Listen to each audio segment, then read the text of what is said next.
I've been a comedian since I was 16 years old, and I've been doing it for 32 years. So there's always been this impulse in me to do some theatre, but I was always a bit scared. So there was a big mountain, and I definitely didn't want to do Shakespeare because that was the scariest thing of all. And of course, what do I get offered? Othello. And it's because I did a radio show where I talked about how I was allergic to Othello and to Shakespeare in general, and I had problems with it. And then I talked to people like Judi Dench and Trevor Nunn and Sir Peter Hall and Patterson Joseph and Adrian Lester, and they all said, well, you should hold your horses and have a go. Why don't you have a go? Don't be so resistant to it. And I started to be less resistant to it, and I met Barry Rutter from Northern Broadsides, who's this genius director, who took me through the last speech of Othello, which is soft you, a word or two before you go, that speech. And we spent 4 hours on one speech. It's like 16 lines. I've never spent that long on a joke, ever!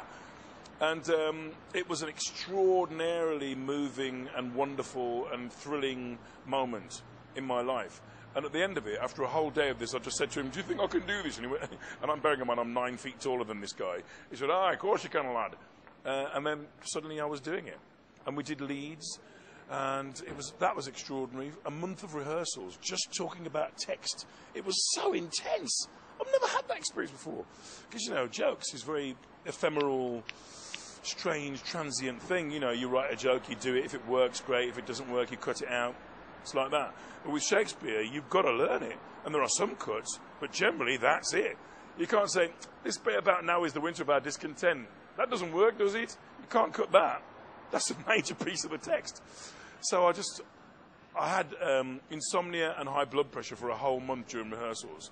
Literally, I was walking around, I was having these weird dreams, you know. I'd walk on stage, no trousers, walk on stage, open my mouth, nothing, walk on stage, have no mouth. You know, walk on stage, everybody throwing things, you know. I had these really horrible fear dreams. And then we opened, and it was all right. And it was going to be all right because we were working really hard on the script and working really hard in rehearsals. But something in my brain was going, ah!